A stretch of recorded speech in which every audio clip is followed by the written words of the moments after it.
ನಾವೇ ಬಣ್ಣ ಹಚ್ಚಿದ್ಮೇಲೆ ಆ ಬಣ್ಣನ ಒರ್ಸೋದ್ ತಪ್ಪ ಅಂತ ಕೇಳ್ತಾ ಇದ್ದೀನಿ. ಇಲ್ಲ. ಅಂದ್ರೆ ನಾನು ಒರ್ಸ್ಬೋದಲ್ವಾ? ಏ ಹಾಗಾದ್ರೆ ನನ್ನ ಬಣ್ಣನ ನೀನು ಒರ್ಸು, ನಿನ್ನ ಬಣ್ಣನ ನಾನು ಒರೆಸ್ತೀನಿ. ಸರಿ. ಬೇಡ ಬೇಡ ಬೇಡ ಬೇಡ, ನಿನ್ ಬಣ್ಣ ನೀನು ಒರ್ಸ್ಕೊ, ನನ್ನ ಬಣ್ಣ ನಾನು ಒರ್ಸ್ಕೋತೀನಿ. ಅದೆಲ್ಲ ಆಗಲ್ಲ. ಮಾತಂದ್ಮೇಲೆ ಮಾತು. ನಾನು ಒರೆಸ್ತೀನಿ ಅಷ್ಟೇ. ಏನು ಬೇಡ. ಏ ಪುಣ್ಯ, ಏ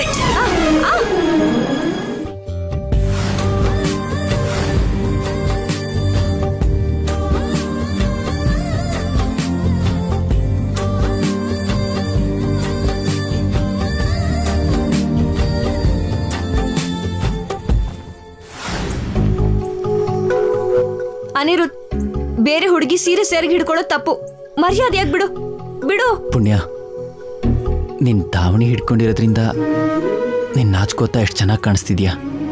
ಹೀಗಿರುವಾಗ ಅದು ಹೇಗೆ ಬಿಡಕ್ಕಾಗುತ್ತೆ? ಹೇಗ ಹೀಗ್ ಬಿಡ್ಬೋದು. ಅಲ್ಲ ಏನು, ನಿನ್ ಇಷ್ಟ ಬಂದಾಗ ಆಡ್ತಿದ್ಯಲ್ಲ. ಏನಾಯ್ತು? ಅಯ್ಯೋ ಪರ್ಣಿಕಾ, ಪರ್ಣಿಕಾ ನಿಲ್ಸು. ಏ ಪರ್ಣಿಕಾ, ಅಯ್ಯೋ ಏನ್ ಮಾಡ್ತಿದ್ಯಾ ನೀನು? ನಿಲ್ಸು ಅಂತಿದ್ದೀನಲ್ಲ. ಏ ಪರ್ಣಿಕಾ, ನಿಂಗೇನಾದ್ರೂ ಹುಚ್ಚಿಡ್ತಿದ್ಯಾ? ಮೊದ್ಲು ನೀವಿಬ್ರು ಆಡ್ತಿರೋ ಸರ್ಸನ ನಿಲ್ಸಿ, ಆಮೇಲೆ ನಾನ್ ನಿಲ್ಲಿಸ್ತೀನಿ. ಪುಣ್ಯ, ಏನಾಗಲ್ಲ, ನೀನ್ ಬಾ ಬಾ. ಬಿಡು ಅನಿರುದ್ಧ್.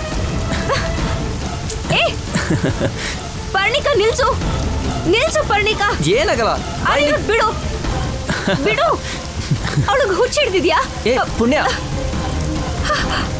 ಅಯ್ಯೋ ನಿಲ್ಸು ಅಂತ ಹೇಳು ಅವಳಿಗೆ. ಏನ್ ಮಾಡ್ತಿದ್ಯಾ ನೀನು?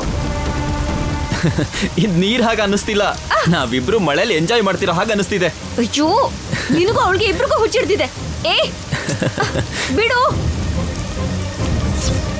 ಅನಿರುದ್ಧ್. ಏ ಪರ್ಣಿಕಾ ನಿಲ್ಸ್ತ್ಯಾ ಅಥವಾ ಅರವಿಂದ್ ಅಮ್ಮ ಅವ್ರನ್ನ ಕರೀಲ? ನಿಲ್ಸಲ್ವೇ? ಏನ್ ಮಾಡ್ತೀಯೋ ಮಾಡ್ಕೊ ಹೋಗು. ಬಾಯಿಲಿ ಅನಿರುದ್ಧ್ ಬಿಡು. ಏ ಪುಣ್ಯ, ನನ್ನ ಕೈಯಿಂದನೇ ಪೈಪ್ ಕಿತ್ಕೋತ್ಯಾ? ನಿನಗೆಷ್ಟೇ ಧೈರ್ಯ? ನನಗ್ ಬರ್ತಿರೋ ಕೋಪಕ್ಕೆ ಪೈಪ್ ಕಿತ್ಕೊಳ್ಳೋದಷ್ಟೇ ಅಲ್ಲ, ನಿನ್ ಪ್ರಾಣನೇ ತೆಗೆದ್ ಬಿಡ್ತಾ ಇದ್ದೆ. ಏನು ಸಾಯಿಸ್ತ್ಯಾ? ಸಾಯಿಸೆ. ಪರ್ಣಿಕಾ, ಒಳಗ್ ಹೋಗು. ಅಮ್ಮ, ಬಾಯ್ ಮುಚ್ಕೊಂಡು ಒಳಗ್ ಹೋಗು. ಹಾಗಲ್ಲಮ್ಮ. ಬಾಯ್ ಮುಚ್ಕೊಂಡು ಒಳಗ್ ಹೋಗು ಅಂತಂದೆ ತಾನೆ. ಅಮ್ಮ, ಅಷ್ಟಕ್ಕೂ ಅವಳು ಏನ್ ಮಾಡಿದ್ಲು ಅಂತ ನಿನಗ್ ಗೊತ್ತಾ? ನೀನೇನ್ ಮಾಡ್ದೆ ಅಂತ ನಾನು ನೋಡ್ದೆ. ನಿನಗ್ ತಾಯಿಯಾಗಿ ಪುಣ್ಯ ಮುಂದೆ ನಿನಗೆ ಅವಮಾನ ಆಗಿ ಬೇಜಾರಾಗಬಾರ್ದು ಅನ್ನೋ ಹಿತದೃಷ್ಟಿಯಿಂದ ಒಳಗ್ ಹೋಗು ಅಂತ ಇದ್ದೀನಿ. ಹೋಗು ಹೋಗು, ಒಳಗೋಗು, ಹೋಗು. ಅನಿರುದ್ಧ್, ನಿಮ್ಮಮ್ಮ ನಿನ್ನ ಹುಡುಕ್ತಾ ಇದ್ದಾರೆ, ನೀನು ಕೂಡ ಒಳಗೆ ಹೋಗು.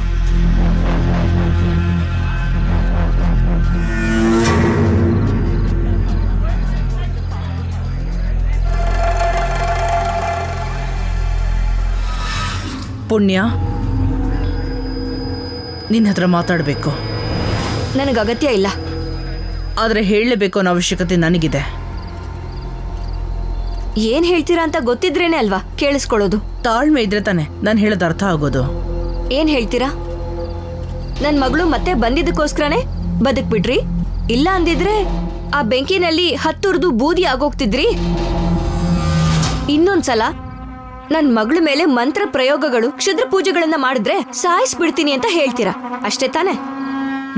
ನಿಜನೇ. ಒಂದ್ ವೇಳೆ ನನ್ನ ಮಗಳಿಗೆ ಶುದ್ರ ಪೂಜೆ ಮಾಡಿದ್ದು ನೀನೇ ಅಂತೇನಾದ್ರೂ ನನಗೆ ಗೊತ್ತಾಗಿದ್ದಿದ್ರೆ ಎಲ್ಲಾರ ಮುಂದೆ ಹೇಳಿ ನಾನಿನ್ನ ಸಾಯಿಸ್ತಾ ಇರ್ಲಿಲ್ಲ, ಒಂದೇ ಸಲ ಸಾಯಿಸ್ಬಿಡ್ತಿದ್ದೆ. ಈ ರೀತಿ ಚಿತ್ರಹಿಂಸೆ ಕೊಡ್ತಾ ಇರ್ಲಿಲ್ಲ. ಸಾಯಿಸಿ ನಿನ್ ಚಿತೆಗೆ ನಾನೇ ಬೆಂಕಿ ಇಟ್ಬಿಡ್ತಾ ಇದ್ದೆ. ಏನಾಗಿದೆಯೋ ಅದರಲ್ಲಿ ನಿನ್ ತಪ್ಪಿಲ್ಲ ಅಂತ ಗೊತ್ತಾದ್ಮೇಲೆ ನೀನು ನಿರ್ದೋಷಿ ಅಂತ ನನ್ಗೆ ಅರ್ಥ ಆಗಿದೆ. ನಿಜ ಗೊತ್ತಾಗದೆ ನಿನ್ನನ್ನು ಅಪಾರ್ಥ ಮಾಡ್ಕೊಂಡ್ಬಿಟ್ಟೆ. ಬೆಂಕಿ ಹಾಕಿ ನಿನ್ನ ಸಾಯಿಸ್ಬೇಕು ಅನ್ಕೊಂಡೆ. ಅದ್ ಎಂತ ದೊಡ್ಡ ತಪ್ಪು ಅಂತ ನನಗೀಗ ಅರ್ಥ ಆಗಿದೆ. ಇವಾಗ ನೀನ್ ನನ್ನ ಕ್ಷಮಿಸ್ಲೇಬೇಕು. ಕೆಲವರು ಕೆಲವು ಮಾತುಗಳನ್ನ ಹೇಳಲ್ಲ, ಹೇಳಿಸ್ಕೊಳ್ಳೋದೂ ಇಲ್ಲ. ಮುಖ್ಯವಾಗಿ ಈ ಭದ್ರಾವತಿ ಕ್ಷಮಿಸ್ಬಿಡು ಅನ್ನೋ ಮಾತನ್ನ ಅವ್ರ ಜನ್ಮದಲ್ಲೇ ಅನ್ನಲ್ಲ. ಪಾಪ ಈಗ ಹೇಳ್ಬೇಕಾಗಿ ಬಂದಿದೆ. ನಿಜನೇ. ಈ ಭದ್ರಾವತಿ ತನ್ನ ಇಡೀ ಜೀವನದಲ್ಲಿ ನನ್ನ ಅಣ್ಣನಿಗೆ ಬಿಟ್ರೆ ಇನ್ಯಾರನ್ನೂ ಕ್ಷಮಿಸಿ ಅಂತ ಕೇಳಲ್ಲ, ಕೇಳೋದೂ ಇಲ್ಲ. ಆ ಥರ ಕೇಳಿದ್ರೆ ಈ ಭದ್ರಾವತಿ ಸತ್ಲು ಅಂತಾನೆ ಅರ್ಥ. ಆದ್ರೆ ನಾನು ಇಲ್ಲಿವರೆಗೂ ಆಡದೇ ಇರುವಂಥ ಮಾತು, ನಾನು ನೋಡದೆ ಆಡಿರುವಂಥ ಮಾತುಗಳು ಅಷ್ಟೆಲ್ಲ ಹೇಳಿದ್ದಕ್ಕೆ ನನ್ನ ಮನಸ್ಸು ಮಾತ್ರ ಅಲ್ಲ, ನನ್ನ ಬಾಯಿ ಕೂಡ ನನಗೆ ಚಿಮಾರಿ ಹಾಕ್ತಾ ಇದೆ. ಆದ್ರೂ ಸರಿ, ನನ್ನ ಅಹಂಕಾರನ ಬದಿಗಿಟ್ಟು ನಾನು ಕೊಟ್ಟಿರೋ ಕಾಟನ ತಡ್ಕೊಂಡಿರೋ ಪುಣ್ಯಗೋಸ್ಕರ ನಾನಿವತ್ತು ಕ್ಷಮೆ ಕೇಳ್ತೀನಿ. ನಡೆದಿರೋದಕ್ಕೆಲ್ಲ ನನ್ನ ಕ್ಷಮಿಸು ಪುಣ್ಯ.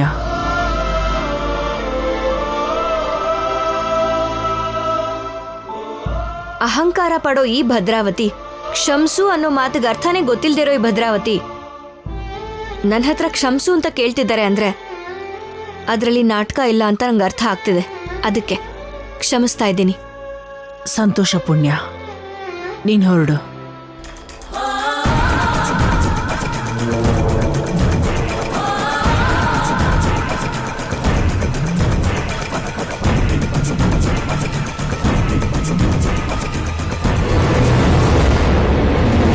ಕಂದ, ಏನೋ ಇದು ನಿನ್ ಮುಖದಲ್ಲಿ ಬಣ್ಣ? ಈ ವಿಷಯನ ಅಮ್ಮಂಗೆ ಹೇಳಿದ್ರೆ ಪರ್ಣಿಕನ್ನ ಆಡ್ಕೊಂಡ್ವಿ ಅಂತ ಬೇಜಾರು ಮಾಡ್ಕೊತಾಳೆ. ಏನಿಲ್ಲ ಅಮ್ಮ. ಅಮ್ಮ, ಅತ್ತೆ ಮಾಲನ್ನು ಪುಣ್ಯನು ಸಾಯಿಸೋದಕ್ಕೆ ನೋಡಿದ್ರ? ಮತ್ತ ಆ ವಿಷಯ ನನಗ್ಯಾಕೆ ಹೇಳಲಿಲ್ಲ? ಹೇಳಿದ್ರೆ ಎಲ್ಲೋ ಇದ್ದ ನೀನು ಹೇಗ್ ಬರ್ತೀಯ, ಬಂದು ಹೇಗ್ ಕಾಪಾಡ್ತೀಯ? ನಿಜವಾಗ್ಲೂ ಆ ದೇವ್ರ ದಯದಿಂದ ಮಾಯ ಆಗಿದ್ದ ಪರ್ಣಿಕ ವಾಪಸ್ ಬಂದಿದ್ದಕ್ಕೆ ಪುಣ್ಯ ಮಾಲ ಬದುಕ್ ಬಂದ್ಬಿಟ್ರು. ಇದೆಲ್ಲ ಅತ್ತೆ ಆಡ್ತಿರೋ ನಾಟಕ ಅಮ್ಮ. ಪುಣ್ಯನ್ನು ಮಾಲನ್ನು ಸಾಯಿಸೋದಕ್ಕೆ ಅವರೇ ಪರ್ಣಿಕನ್ ಎಲ್ಲೋ ಕರ್ಕೊಂಡು ಹೋಗಿದ್ದಾರೆ. ಇಷ್ಟಕ್ಕೆ ಅವ್ರನ್ನ ಸುಮ್ಮನೆ ಬಿಡಬಾರ್ದು. ನಾನು ಇವಾಗಲೇ ಹೋಗ್ತೀನಿ. ಬೇಡ ಕಂದ, ಬೇಡ. ನಿಮ್ಮಪ್ಪ ಬರೋ ತನಕ ತಡ್ಕೋ. ಅವ್ರು ಬರೋ ತನಕ ನಾವು ಹೀಗೆ ಇರೋಣ, ಸರಿನಾ? ಸರಿನಾ? ಸರಿನಮ್ಮ. ಅಷ್ಟಕ್ಕೂ ನಿಮ್ಮಪ್ಪ ಯಾವಾಗ ಬರ್ತಾರೋ? 2 ದಿವಸದಲ್ಲಿ ಬಂದ್ಬಿಡ್ತಾರಮ್ಮ. ಸರಿ, ನೀನ್ ಹೋಗಿ ಹುಷಾರಾಗಿ ಮಲ್ಕೋ. ಸರಿನಮ್ಮ.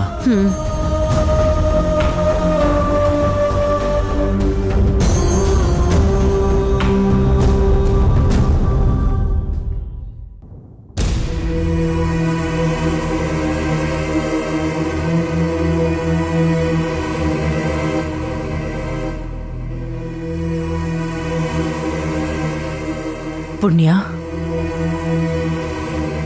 ಅಮ್ಮ, ನೀನನ್ನ ಕ್ಷಮಿಸ್ತೆ ಅಂತ ಹೇಳಿದ ಕಾರಣಕ್ಕೆ ನಿನ್ನ ಒಂದು ಕೇಳ್ತಾ ಇದ್ದೀನಿ. ಏನಮ್ಮ ಅದು? ನೀ ನನ್ನ ಜೊತೆ ದೇವಸ್ಥಾನಕ್ಕೆ ಬರ್ತೀಯಾ? ದೇವಸ್ಥಾನಕ್ಕ ಯಾಕೆ? ಮಾಡಿರೋ ಪಾಪನ ಆ ದೇವ್ರ ಮುಂದೆ ಹೇಳಿ ಕ್ಷಮೆ ಕೇಳೋದಕ್ಕೆ. ಮಾಡಿರೋಂಥ ಎಲ್ಲ ಕೆಟ್ಟ ಕೆಲಸಗಳಿಗೆ ಆ ದೇವ್ರ ಮುಂದೆ ಅಡ್ಬಿದ್ದು ಕ್ಷಮೆ ಕೇಳಬೇಕು.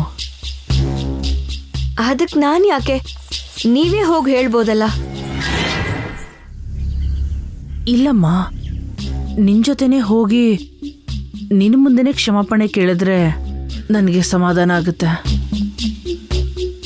ನೀನನ್ನು ಕ್ಷಮಿಸಿರೋದು ನಿಜನೇ, ಆದರೆ ನೀನು ನನ್ನ ಜೊತೆ ದೇವಸ್ಥಾನಕ್ಕೆ ಬಾ.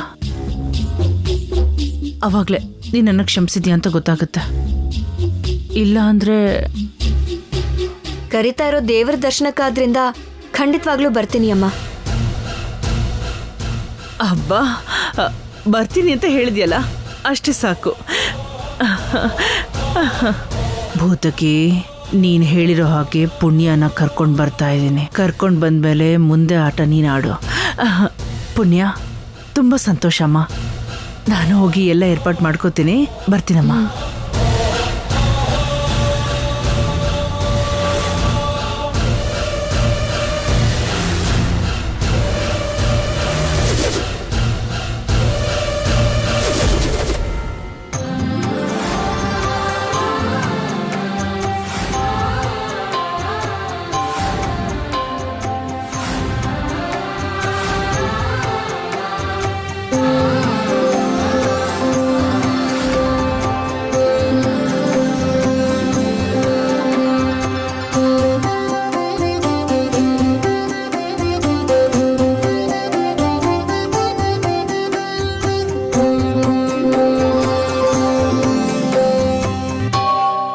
ಅತ್ತೆ, ಇಷ್ಟೊಂದು ಅವಸರದಲ್ಲಿ ಪುಣ್ಯನ ದೇವಸ್ಥಾನಕ್ಕೆ ಯಾಕೆ ಕರ್ಕೊಂಬಂದ್ರಿ?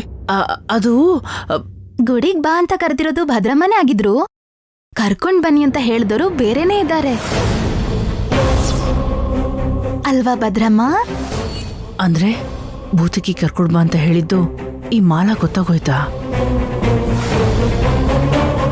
ಅಮ್ಮ, ಯಾರ್ಗ್ ಹೇಳಿದ್ದು? ಅಂದ್ರೆ ಅದು ಪಾಪ, ಅವ್ರನ್ ಕೇಳಿದ್ರೆ ಏನ್ ಹೇಳ್ತಾರೆ? ನಾನೇ ಹೇಳ್ತೀನಿ ಕೇಳಿ. ನಾನೀಗ ಹೇಳ್ಬೋದಾ ಭದ್ರಮ್ಮ? ಹೇಳು ಮಾಲಾ. ಹೇಳ್ತಾ ಇದ್ದೀನಿ.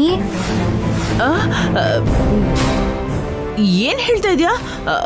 ನನಗೆ ಕರ್ಕೊಂಡ್ ಬಾ ಅಂತ ಹೇಳ್ತಾರೆ, ನಾನೇ ಕರ್ಕೊಂಡ್ ಬಂದಿದ್ದು. ಸುಳ್ಳು. ಪುಣ್ಯನ ದೇವಸ್ಥಾನ ಕರ್ಕೊಂಡ್ ಬಂತ ಹೇಳಿದವರು ಯಾರು ಅಂತ ನಂಗೆ ಗೊತ್ತು. ಗೊತ್ತಾ? ಯಾರು ಹೇಳಿದ್ದು? ಆ ಪರಮೇಶ್ವರ.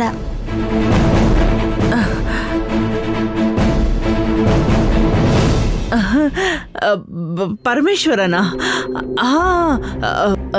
ಪರಮೇಶ್ವರನೇ, ಪರಮೇಶ್ವರನೇ. ಹಾ, ಸರಿಯಾಗಿ ಹೇಳಿದ್ನಲ್ಲ. ಆ ಶಿವನ ಆಜ್ಞೆ ಇಲ್ದೆ ಇರುವೆ ಕೂಡ ಹುಟ್ಟಲ್ಲ ಅಂತಾರೆ. ಅಂಥದ್ರಲ್ಲಿ ಅವನ ಆಜ್ಞೆ ಇಲ್ದೆ ಅವಳನ್ನ ಕರ್ಕೊಂಡ್ ಬಾ ಅಂತ ಹೇಳ್ದೇ ಇದ್ರೆ ಭದ್ರಮ್ಮ ಪುಣ್ಯನ ಹೇಗ್ ಕರ್ಕೊಂಡ್ ಬರ್ದಿರ್ತಾರೆ? ಅವನ್ ಹೇಳಿದ್ರಿಂದನೇ ಕರ್ಕೊಂಡ್ ಬಂದಿರ್ತಾರೆ. ಅದಕ್ಕೆ ಹಾಗೆ ಹೇಳ್ದೆ. ಹಾಗೆ ಹೇಳಿದ್ಯಾ? ಯಾಕೆ? ನಿಜವಾಗ್ಲೂ ಬೇರೆ ಯಾರಾದ್ರೂ? ಹಾಗೆಲ್ಲ ಏನೂ ಇಲ್ಲ. ಆ ಪರಮೇಶ್ವರ ಹೇಳಿದ್ದಕ್ಕೆ ಕರ್ಕೊಂಡ್ ಬಂದೆ. ಹೌದತ್ತೆ, ಈ ದೇವಸ್ಥಾನದ ವಿಶೇಷತೆ ಏನು? ಪಾಪ, ಭದ್ರಮ್ಮ ಯಾವ್ದೇದೋ ಕತೆಗಳನ್ನ ಹೇಳಿ ಪುಣ್ಯನ ದೇವಸ್ಥಾನ ಕರ್ಕೊಂಡ್ ಬಂದ್ರು.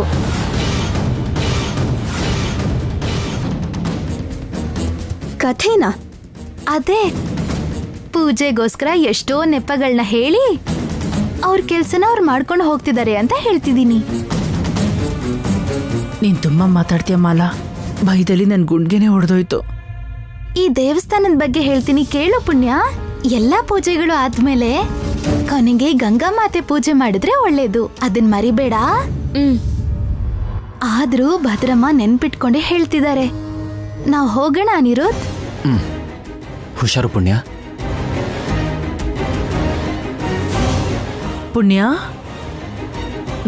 ದೇವಸ್ಥಾನದಲ್ಲಿ ಕಲ್ಯಾಣಿ ಇದೆಯಮ್ಮ, ಅಲ್ಲಿ ಹೋಗಿ ಕಾಲ್ ತೊಳ್ಕೊಂಡ್ ಬಾ ಅಮ್ಮ. ನಾನು ಹೋಗಿ ಪೂಜೆಗೆಲ್ಲ ಏರ್ಪಾಟ್ ಮಾಡ್ತೀನಿ. ಹಾಗೆ ಆಗ್ಲಮ್ಮ. ಈ ಮಾಲಾ ಏನು ಬಾಯಿಗೆ ಬಂದಾಗೆಲ್ಲ ಮಾತಾಡ್ತಾಳೆ? ಒಂದ್ ವೇಳೆ ನನ್ನ ಪ್ಲಾನ್ ಏನಾದ್ರೂ ಗೊತ್ತಾಗೋಯ್ತಾ? ಅಮ್ಮ, ಅಲ್ಲಿ ಭೂತಕಿ ಪುಣ್ಯಗೋಸ್ಕರ ಕಾಯ್ತಾ ಇದ್ದಾಳೆ. ಆದಷ್ಟು ಬೇಗ ಇವಳನ್ನ ಅಲ್ಲಿ ಕರ್ಕೊಂಡು ಹೋಗ್ಬೇಕು. ಭೂತಕಿ, ನಿನಗೆ ನಿನ್ನ ಫಲಾಹಾರನ ತಗೊಂಡ್ ಬರ್ತಾ ಇದ್ದೀನಿ.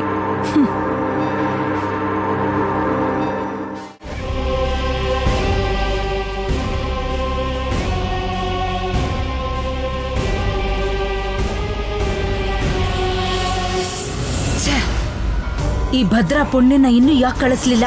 ಬೇಟೆಗೆ ತಾಳ್ಮೆ ತುಂಬಾ ಅವಶ್ಯಕ ಭೂತಕ್ಕೆ. ಈ ದಿನ ಪುಣ್ಯಾಳ ಜೀವ ಅಂತ್ಯವಾಗೋದು, ನಮಗೆ ನಾಗನಿಧಿ ಸಿಗೋದು ಖಚಿತ.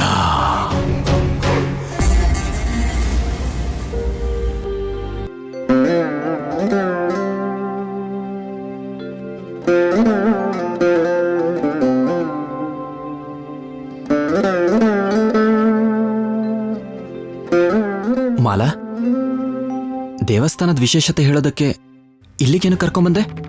ಈ ಮರನ ನೋಡು, ಇದನ್ನ ಚಿಂತಾಮಣಿ ವೃಕ್ಷ ಅಂತ ಕರೀತಾರೆ. ಯಾರಾದ್ರೂ ಈ ಮರದ ಮುಂದೆ ನಿಂತ್ಕೊಂಡು 2 ಕೈಗಳಿಂದ ಆಲಂಗಿಸಿದ್ರೆ ನಾವ್ ಅನ್ಕೊಂಡಿರೋ ಕೋರಿಕೆಗಳು ಈಡೇರತ್ತೆ. ನಿಜಾನ ಮಾಲಾ? ಅಂದ್ರೆ ನಂಗೂ ಪುಣ್ಯಂಗೂ ಮದ್ವೆ ಆಗ್ಬೇಕು ಅಂತ ನಾನು ಬೇಡ್ಕೋತೀನಿ. ನೀನ್ ಹೇಳ್ತಿರೋದು ನಿಜಾನೇ ಅಲ್ವಾ ಮಾಲಾ? ಈ ಮಾಲಾ ಯಾವತ್ತೂ ಸುಳ್ಳು ಹೇಳಲ್ಲ. ನಿನ್ ಕೋರಿಕೆಗಳಲ್ಲಿ ನ್ಯಾಯ ಇದ್ರೆ ನಿನ್ 2 ಕೈಗಳು ಸೇರ್ಕೊಳತ್ತೆ, ಇಲ್ಲಾಂದ್ರೆ ಏನ್ ಮಾಡಿದ್ರೂ ಸೇರೋದಿಲ್ಲ. ಸರಿ ಮಾಲಾ, ನಾನು ನೋಡ್ಕೋತೀನಿ. ದೇವ್ರೆ, ಪುಣ್ಯನೇ ನನ್ನ ಹೆಂಡತಿ ಆಗ್ಬೇಕು, ಜೀವನ ಪೂರ್ತಿ ನನ್ನ ಜೊತೆನೇ ಇರಬೇಕು.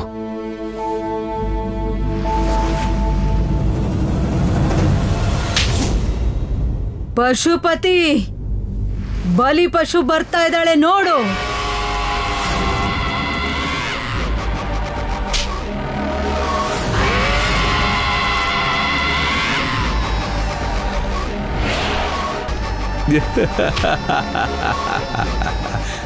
ಆ ಪಶುಗಳನ್ನ ಬಲಿ ಪಡ್ಕೊಳ್ಳೋದಕ್ಕೋಸ್ಕರ ಈ ಪಶುಪತಿ ಸಿದ್ಧ. ನೀನು ಬಾಲ ರೂಪದಲ್ಲೂ ಹೋಗಿ ಸಾಯಿಸೋದಕ್ಕೆ ಸಿದ್ಧನಾ? ನಾನು ಮಾಲಾಗಿ ಬದಲಾಗಿ ತುಂಬಾ ಹೊತ್ತಾಯ್ತು. ಅರೆ ರೇ ರೇ ರೇ ರೇ ಬಾಲಭೂತಕಿ, ನಿನ್ ಪ್ರತಿಭೆಗೆ ಭೂತ ನಮಸ್ಕಾರಗಳು. ಹೋಗು, ಈಗ ನಿನ್ ಕೆಲ್ಸ ಶುರು ಮಾಡ್ಕೋ.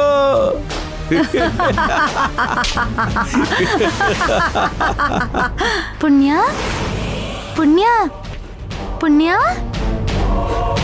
ಮಾಲನ ಧ್ವನಿ ಕೇಳಿದ್ರೇನೆ ಪುಣ್ಯನಿಗೆ ಸಂತೋಷ. ಅಂಥದ್ರಲ್ಲಿ ವಿಲವಿಲ ಒದ್ದಾಡೋ ಭೂತಕಿ ಮಾಲ ಮಾತಾಡಿದ್ರೆ ಪುಣ್ಯನ ಪ್ರಾಣ ವಿಲವಿಲ ಒದ್ದಾಡತ್ತೆ. ಆರಾಮಾಗಿ ನಾಗನಿಧಿ ರಹಸ್ಯನ ಹೇಳ್ಬಿಡ್ತಾಳೆ.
ಕೈ ಎಟಕ್ತಾನೆ ಇಲ್ವಲ್ಲ, ಅಂದ್ರೆ ಪುಣ್ಯ ನನಗೆ ಸಿಗಲ್ವಾ?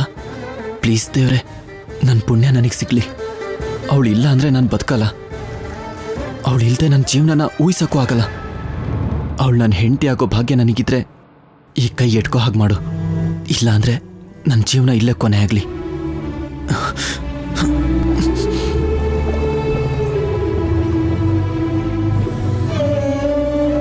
ಪುಣ್ಯನ್ಗೋಸ್ಕರ ಸಾಯೋಷ್ಟು ಪ್ರೀತಿ ನಿನ್ಗಿದ್ರೆ ಅದನ್ನ ಬದುಕಿಸೋಂತ ಶಕ್ತಿ ನನಗಿದೆ. ಅನಿರುದ್ಧ್ ಕೋರಿಕೆಯಲ್ಲಿ ನ್ಯಾಯ ಇರೋದಿಕ್ಕೆ ಆ ಕೈಗಳು ಸೇರತ್ತೆ.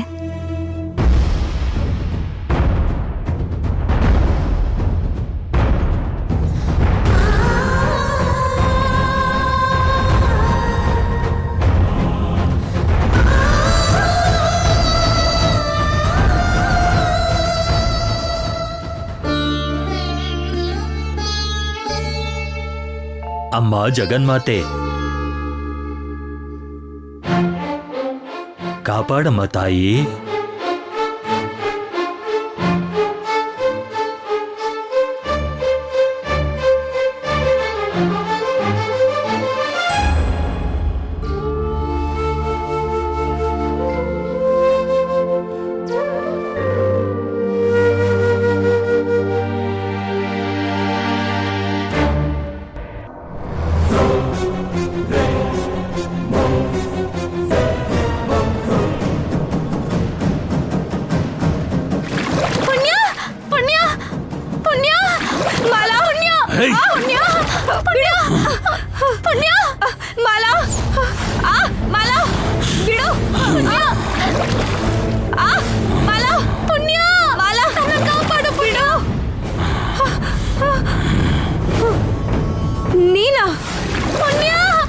ನಾನೇ ಪತಿ ಪಶುಪತಿ. ಸತ್ತು ಬಂಧನದಲ್ಲಿದ್ದವನು ಹೇಗ್ ಮತ್ತೆ ಬಂದೆ ಅಂತ ನೋಡ್ತಾ ಇದೀಯಾ? ನಾಗನಿಧಿಗೋಸ್ಕರ ಒಂದ್ಸಲ ಅಲ್ಲ ಕಣೆ, 100 ಸಲ ಬೇಕಾದ್ರೂ ಸಾಯೋದಕ್ಕೆ ಸಿದ್ಧ. ಮಾಲ ಬಿಡು ಬಿಡು, ನನ್ ಮಾಲನ್ ಕಾಪಾಡ್ಬೇಕು, ಬಿಡು.